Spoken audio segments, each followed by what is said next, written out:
Hello and welcome to another segment of Western Wisconsin Journal. I'm Jamie Johnson, the Legal and Government Correspondent.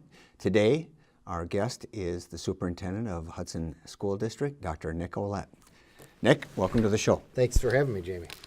All right, well, we'll start off right away is that Nick and I have worked together for almost 4 years now. Is that right? Absolutely. All right, and I've been on the school board 6 years, and just recently appreciate the honor the voters gave me of returning for a third term. And so part of what we want to do in this show is tell folks what we have, to look forward to in the coming future. But I think last time we were together, it was over at the high school, and we were doing a video tour. It was April, mid-April, I want to say it was after April 16, 2018. It was like 1 or 2 days after we had about a 12-inch snowstorm. Mm-hmm. Yeah, it was interesting because, if you go back and look at that footage of us touring the building, there were icicles coming off of the safety railings outside, and, we've come a long way in the last year with the high school. And so the construction projects pretty much come to a wrap. We have a few punch list items we're still working through and trying to get done. But right now the kids are using 100% of the space, so are the staff, and so we're pretty proud of it. We've had a lot of positive feedback about the construction project.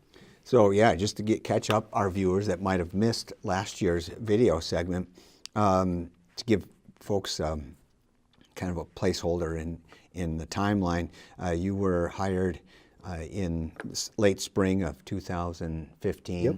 And officially took your position on July 1 of 2015. And we were engaging in the community feedback and engagement at that time. And then we had the referendum in April of 16. Yep. Because that was also when I had re-election for my second term. The referendum passed. Construction started within a matter of months at the middle school. Yep. And then that was done within the first year, and then after approximately 1 year of design development and whatnot, we broke ground in March of 2017. And meanwhile, you did all that construction, went from 280,000 square feet at the high school to about 410,000? Yeah, just slightly over that. It's been kind of touted as probably one of the more complex school projects in the state of Wisconsin because we did $85 million in construction in 19 months. Well, over 2,000 people went to school and worked there. And so it was also a condensed site in the middle of the city. Typically, high schools, you're going to build a brand new high school of that size, you'd want to have somewhere between 60 and 80 acres of land. And we did that site, I think, on about 46 acres.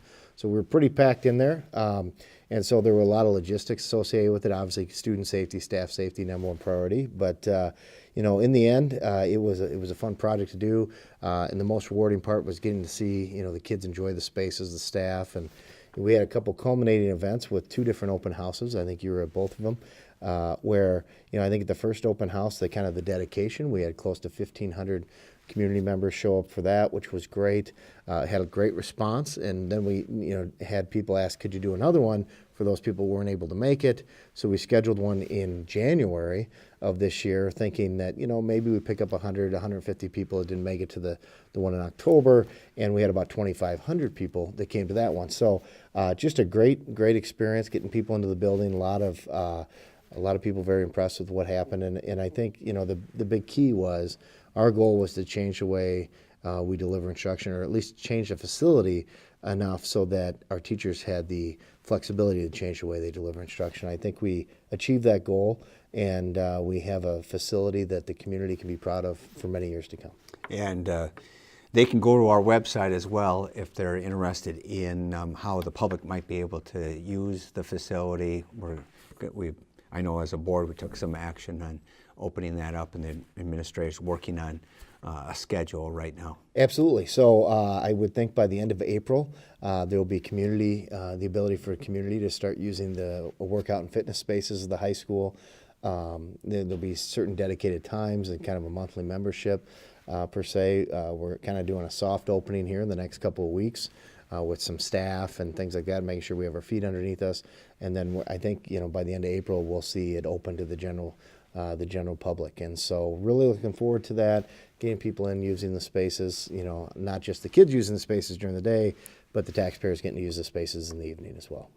Great. Want to get utilization of that, and we're quite proud of it. So now that the construction is wrapping up, with, other than you mentioned, the few punch list items, and we're getting good use of that space, what do we have in store? Why don't you highlight a few of the things? And I don't know, we want to start with the 4K, which is a program that you instituted since you come in here.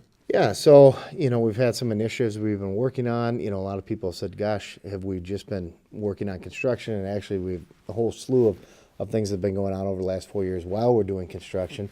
One of the programs I'm most proud of is our 4K program.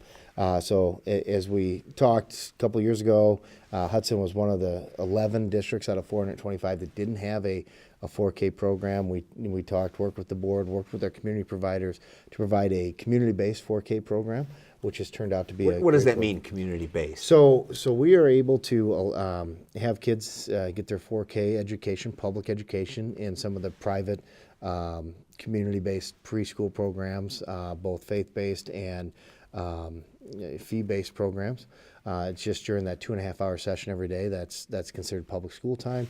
We're able to make sure that every child in that 4K program has a certified teacher. We're also then able to reimburse parents for the cost during that time so that they get that free and appropriate public education. And one of the things that we're most proud of is last year was the first year we implemented.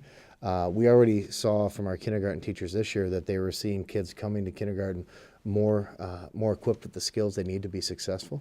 They're having to spend less time working with kids on just kind of some of those self-control skills and things along those lines. And so we're really liking what we're seeing with the program, and we have wonderful community-based partners both at in the secular and non-secular areas. Okay, great. So now I have next on here is advisory councils. Why don't you explain a little bit about that, because that's something new that's been implemented. Yeah, so one of the things that we've been working on over the last couple of years has been getting more community input, more feedback from not just the community, but from staff, from parents, from kids. And so we have some new advisory councils that just geared up this year. We have our 4K advisory council that's made up of parents and also 4K providers in the district. So we're getting feedback on how things are going.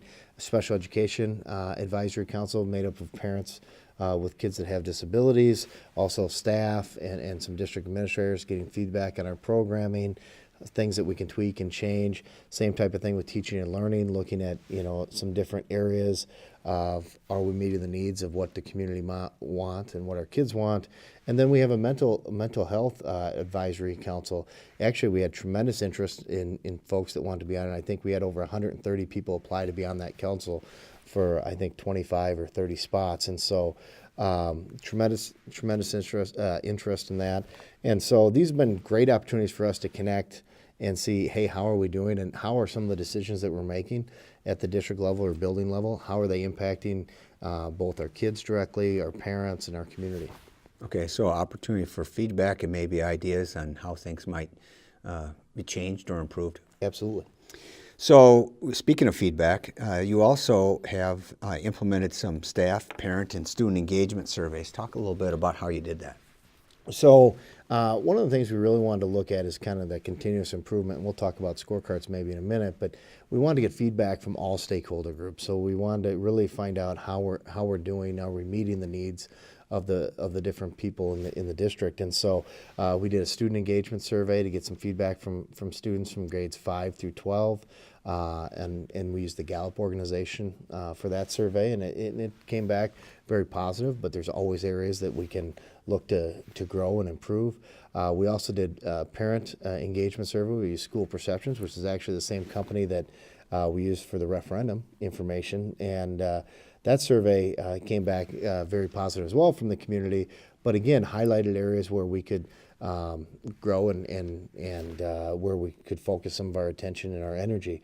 And then the last area that we did was the staff engagement survey. The staff has not been involved in the staff engagement survey in a long time, long before I ever got here. And so I think that was one of the comments I saw from one of the, it was somebody appreciating the fact, hey, nobody's ever asked my opinion before. Yeah, and I think that was great, and we get a lot of great feedback, and it's not necessarily that you can solve every problem that somebody has or that you can make every change everybody wants, but at least we can get a feeling, are we headed in the right direction? Are there things that we need to tweak and look at? And so a lot of great information, great feedback, and that staff, actually all 3 surveys will be something we're going to start doing annually because we're going to we want to measure that, and we want to constantly keep that at the forefront of what we're doing to make sure that we're moving in the right direction. Now, not every question will be exactly the same every year, but you want to have kind of a baseline for your information. Correct. Yeah. Yep.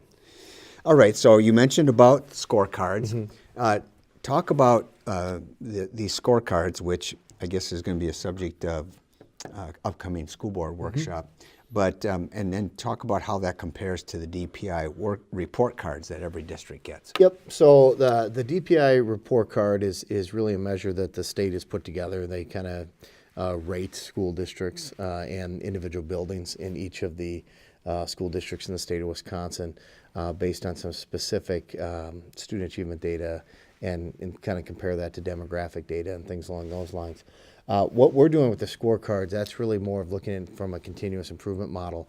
And we want to look at the district as a whole. And so we did some visioning exercises with the board last summer to kind of determine, if the board had their ideal school district, or if things were running at an ideal rate, what would that look like? And kind of came up with 5 overarching areas to look at those things. And from there, what we did as a leadership team, we went back and we started looking at how do we measure those areas so that we actually have some tangible results to look at. So we're in the process of putting all of that together. On the 22nd of April, the board in their work session will be going through the scorecard and what the administration's kind of created to measure these 5 areas that the board's come up with. And what that does is it kind of guides our work. And it's everything from results on staff engagement surveys to student achievement data to participation rates in athletics to graduation rates and attendance rates. So there's a variety of data points on there. So it's really in all-encompassing how's the district doing as a whole. Okay. Now, we've also had some grants come down from the state, both safety and security grants and then mental health grants, and I'll just let you talk about what that absolutely. was. So obviously, in the wake of what happened in Florida and all of the other school shootings that have happened over the years, school safety continues to be on the forefront of topics around the state and around the country. And so there was the state legislature did put out a school safety grant process, and we did apply and we did get what we asked for from the grant, which involved us doing a variety of different measures. Not necessarily, we don't disclose all of the measures publicly because they are related to our safety and security to our kids, but what it has done is it has allowed us to have multiple layers of safety and security in all of our buildings. Not And just roughly how much money are we talking about with that safety and security one? I think we were well over $250,000. And then there was some district money that we're also putting towards those things. There were certain limits on it and categories, so you needed to do something pretty much in every building of the district? Absolutely. We did some safety film in the district, additional upgrades to cameras, security systems, things along those lines. And so I think that's been very positively received, and that's been implemented over the course of the last 6 months.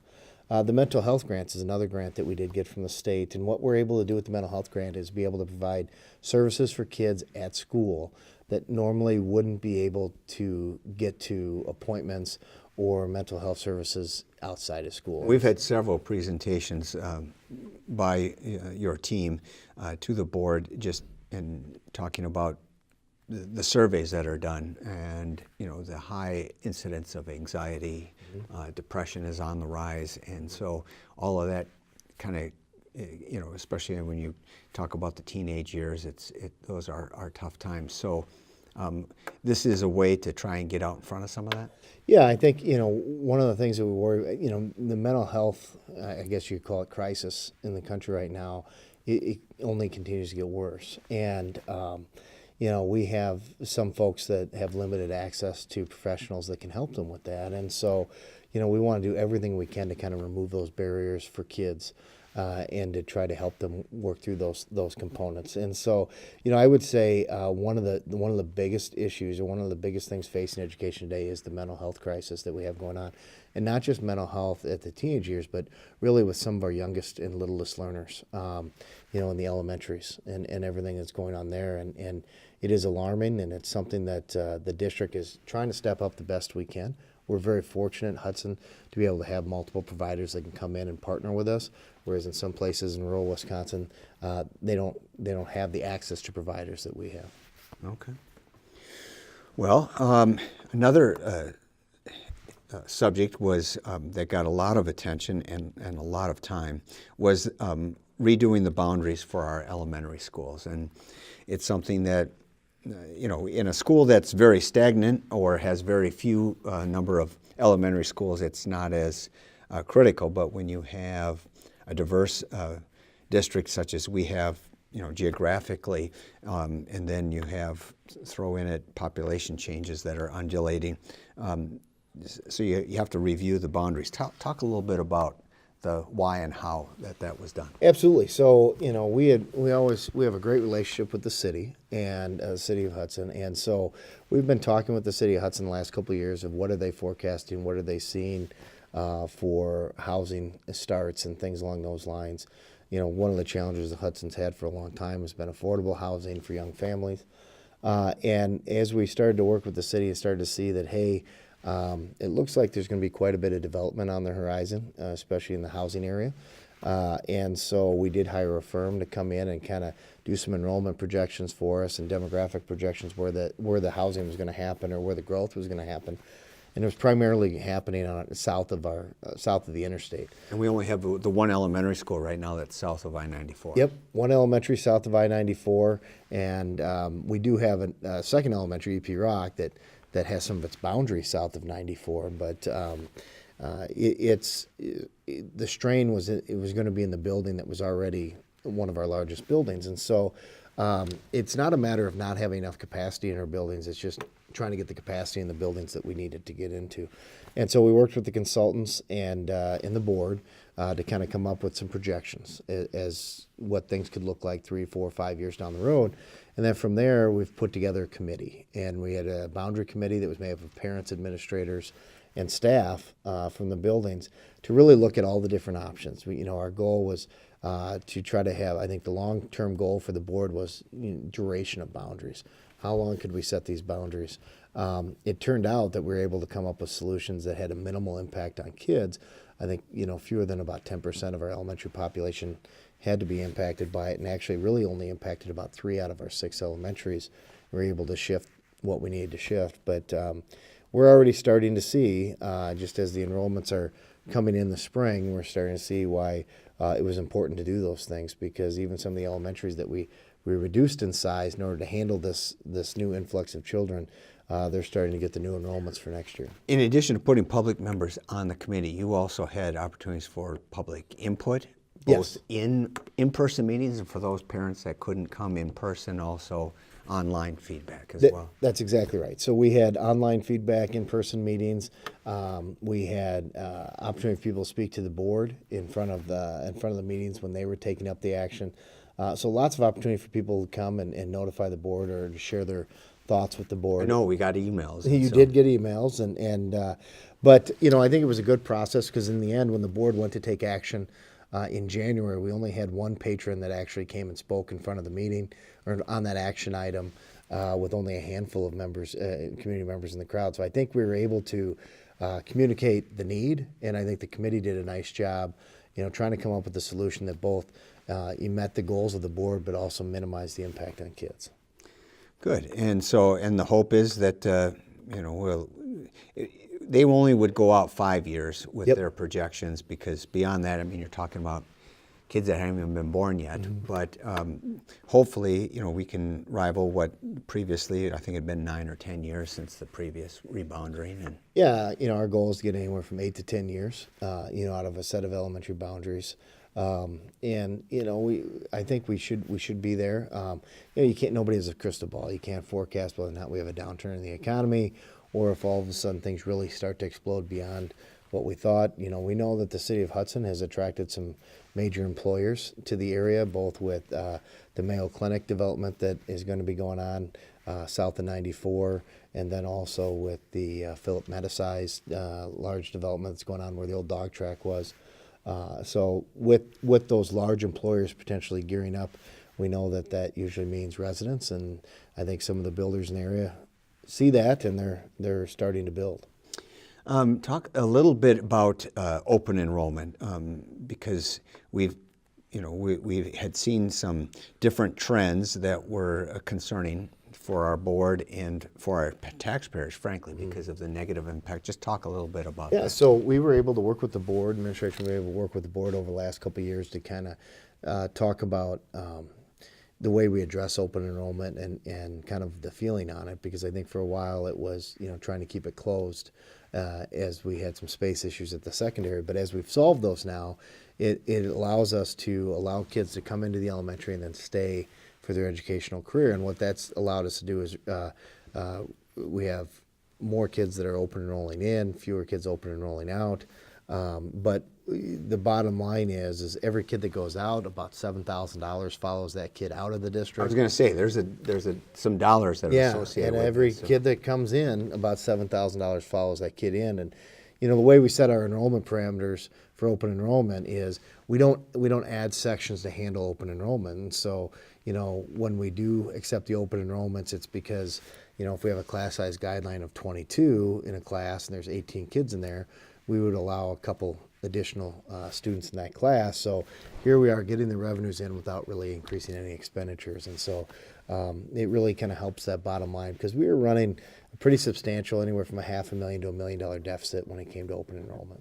And one of the school districts that we kind of patterned our construction after, which was Minnetonka, is a district over in the Twin Cities that heavily relies on open enrollment, and in part it's because of the reputation of the district. Absolutely. And I think, some of the other things that we have going on to come, not only will we be thinking about, the elementary boundary changes and how we settle kids into the new elementaries and staff into the new positions, but we're also, this fall, we'll be opening our first virtual online academy in Hudson. That'll be for our resident students, and then after a year or two, we'll be able to turn that into a charter. Now we've seen, again, it's not like Hudson is being one of the first on the frontier of virtual schools. Have been around for a little bit, and but we do want to get out in front of this, because it is definitely something that's likely not going to be going away anytime soon. When we look at the kids that open enroll out of our district, the majority of them do so for an online virtual school. So if we can offer all of those same things in the district, we can recoup those kids instead of having them open and roll out. And so, that's kind of the focus to start. And then, and that has lots of benefits to it, obviously for the district, but for those kids. And then as we move towards that charter status with that program, then we'd be able to allow children from other districts to open enroll into that program as well. And we talked about dollars, and obviously taxpayers want to know where we're at on budgets. We saw and we see every time we get our tax statement, that little reminder in the bottom is how the referendum impacted that. Mm-hmm. But one of those ones that's not visible on there, a couple things, is the school voucher program throughout the state. And then number two, just what happens with negative tertiary aid. Now that's just explain briefly what it is, because I know we could spend a whole. Well, and I think just on a very high level, a couple things with the private school voucher programs. I mean that is siphoning money away from the district. We don't have any children in our school district that receive vouchers, yet taxpayers of the Hudson School District are paying for vouchers for other districts and other students, and I think that's something that people need to understand. The other piece with the negative tertiary aid, or the finance formula, is, one of the things that we get penalized for a little bit in Hudson is we have tremendous economic growth, which is great, but it doesn't necessarily come with a lot of additional students. And so they consider the district a very property-rich district. And so what's been happening over the last 4 or 5 years, they've been taking state aid away from us and expecting us to backfill it with property tax. And we're not just talking about a couple $100,000 a year. No, I mean, it's to the tune of over $8 or $9 million over the last, I think, over the last 4 years. And so, you know, that's a challenge, and that goes directly right back to the property taxpayer. And you know, there's some potential light at the end of the tunnel. You know, the governor's budget definitely has some favorable things in it for the school district, and I think the House and the Senate both want to put money into education. Now, the big key will be where's the money going, and whose idea is it, and how does that work? But And what regulations are going to go along with yeah, it? sometimes it can be really Strings expensive attached, money. yeah. Yeah, I mean, it's kind of congratulations, you got it, condolences, you got it. And so we'll be interested to follow that. We've been working with legislators, letting them know what parts of the governor's budget would really benefit our district, and talking with our local legislators about that. We're pretty fortunate to have one of our legislators that represents the district that also happens to be on the Joint Finance Committee, which is one of the more powerful committees in state government. Talking about Shannon Zimmerman. Shannon Zimmerman. And you had a chance to talk to him face to face recently. Well, tell us about that. You know, great experience. Shannon's a big supporter of public schools, and very approachable on things. You know, I talked to him quite a bit about the governor's budget and how it impacts our district. You know, I think the big key with this is going to be, you know, where did partisan politics come into play in this? You know, for a long time in just about all states, education used to be a nonpartisan issue, and it seems like in my career, it seems like over the last 10 to 15 years, you know, it's become a more and more partisan issue. Whether when I was in Iowa as an administrator, or And more and more of the gotcha. If you're in favor of it, I'm against it. yeah, regardless of the idea, it's almost like the idea is not either supported or failed on its merits. It's basically, if the other party happens to think of it, it can't be good then. Right. No, that's not the way it is exclusively. And in those areas where they've been able to actually work together, it's actually worked out pretty good. It has worked out pretty good. You know, the last biennium budget, you know, the DPI had put a budget proposal together, and I think Governor Walker was able to do just about all of that. And you have two opposite sides of the aisle. Well, right now we have a Democratic governor and two Republican houses, or a House and a Senate, and so it'll be interesting to see how they work together. I think you know, they have said to us, I was down there for a legislative session just a couple weeks ago, that they will have a budget to the governor by X date. I think they said no later than June 30th. But now whether or not the governor will sign that budget will be a different story. Yeah, we've heard that one before. Right? Well, and I think it's interesting to keep in mind is even when you had one-party government in the last biennium budget, it didn't get signed into law until well after the start of the fiscal year. And so even having control of all three branches doesn't necessarily guarantee you that people are going to get along with each other's ideas. So I think one of the things that we will see, because we have divided government, is there'll be a lot less language items or law thrown into the budget bill at the end. It'll become less of an omnibus bill and become more of a budget bill. And the biggest reason being setting less policy and just Yes. assigning numbers. Yeah, I think it'll go back to the original intent of the budget bill, and so which I think is good, because you know that can always be a challenge. Better transparency that way. Absolutely. So a lot of the public probably doesn't realize that by July 1, we're already into our next fiscal year, but yet we don't set the mill rate until late October. Yeah, I mean, so we don't actually officially know what we're getting for our budget until late October, even though we're expected to start operating July 1. And so it is kind of odd, I guess would be the way to put it, coming from another state. It's something I had not experienced before, where you actually start your budget year without actually knowing how much you're going to get. You know, in the second year of the biennium, you have a pretty good idea, but it's still, you have kind of an idea what the budget is, but not necessarily how you're going to fulfill the revenues. You know, so it could be more property tax heavy or more state aid heavy, but you know, it's an interesting process. We wish we could give people more clarity sooner, but as soon as we have information, we try to get it out to the public. Well, very good. Well, I think our time is up now, and I want to thank you for coming on and We'll try to make this an annual event and see what's happening in April of 2020.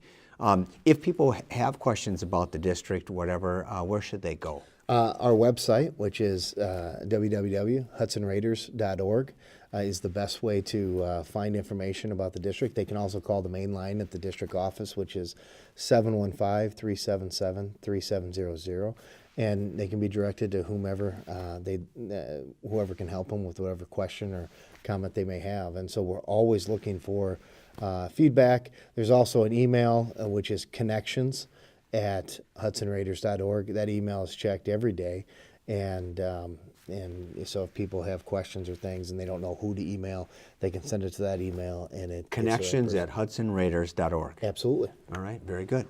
Well, again, thanks for coming on the show. Thanks for having me. And we'll be starting our school board meeting here in about 15 minutes. So with that, I want to thank you for watching another segment of Western Wisconsin Journal.